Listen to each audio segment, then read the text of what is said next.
এক বছর আগের ঘটনা হয়তো অনেকেই ভুলে গেছেন। মাগুরার আলোচিত সেই শিশু আসিয়া ধর্ষণ ও হত্যাকাণ্ডের ঘটনায় দেশজুড়ে ব্যাপক তোলপাড় হয়েছিল। জনগণের তোপের মুখে অল্প সময়ের মধ্যে মামলার রায়ও দিয়েছিল আদালত, কিন্তু এখনও তা কার্যকর হয়নি। কোনো এক অদৃশ্য কারণে ঝুলে আছে ধর্ষকের ফাঁসির রায়। এতে চরম হতাশ, ক্ষুব্ধ আসিয়ার পরিবার, যে কারণে শিশু রামিসা হত্যাকাণ্ডের ঘটনায় বিচার নিয়ে আক্ষেপ জানিয়েছেন তার বাবা। তবে কি আসিয়ার মতো রামিসাকেও ভুলে যাবে সবাই? তার পরিবারই বা ন্যায় বিচার পাবে? কি বলছে সরকার? বিস্তারিত জানাচ্ছেন সহকর্মী এসআই রাজ।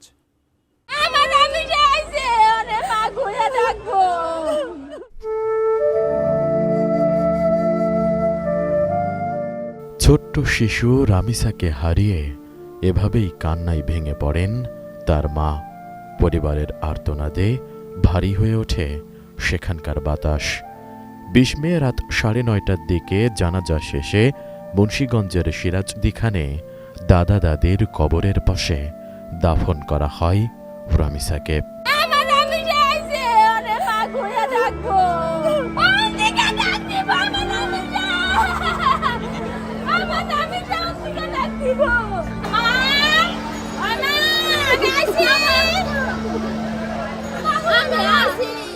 এদিকে মেয়ের বই খাতা ঘড়ি জড়িয়ে ধরে কান্নায় আত্মহারা বাবাও। কি বলে নিজেকে সান্ত্বনা দিবেন সেই ভাষাও জানা নেই তার। তবে তিনি জানেন এই নৃশংসতার কোনো বিচার হবে না।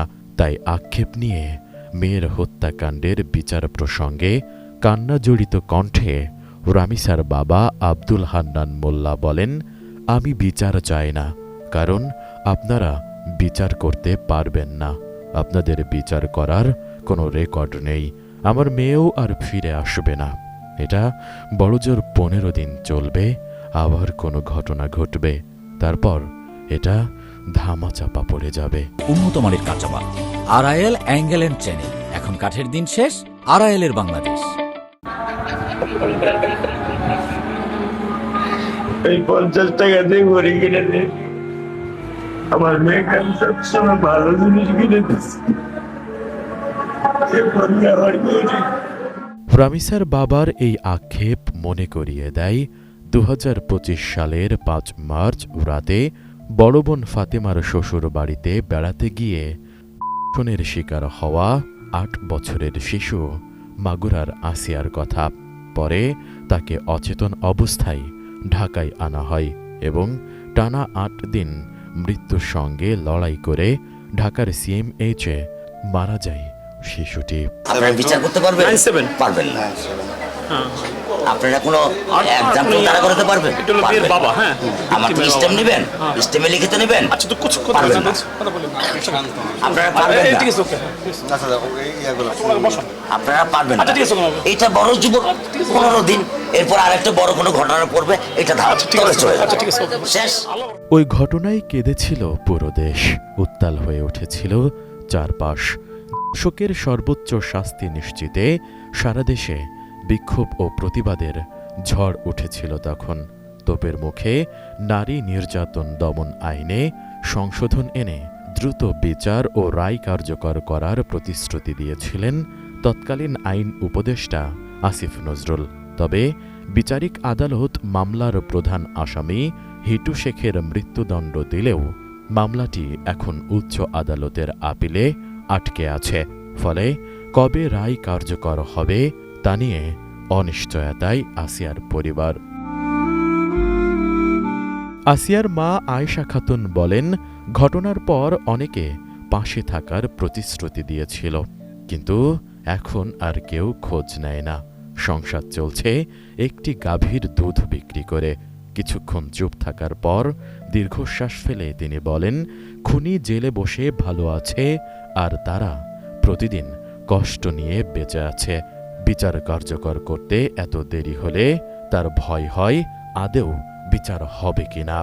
নাগরিক সমাজের প্রতিনিধিদের মতেও এমন আলোচিত মামলার বিচার ঝুলে থাকলে অপরাধীরা আরও সাহস পায়।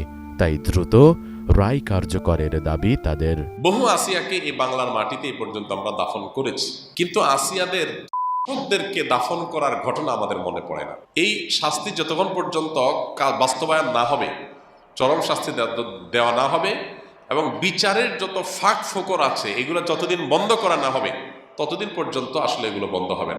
এদিকে বর্তমান সরকারের আইন, বিচার ও সংসদ বিষয়ক মন্ত্রী মোহাম্মদ আসাদুজ্জামান বলেছেন, আসিয়া এবং রামিসার হত্যার বিচার আশা করি দ্রুত হবে। বিচার প্রক্রিয়া দ্রুত করার জন্য যা কিছু করার তিনি তা করবেন বলে প্রতিশ্রুতি দিয়েছেন। ২১ মে সকালে সচিবালয়ে আইন মন্ত্রণালয়ে গণমাধ্যমের সঙ্গে আলাপকালে তিনি একথা বলেন।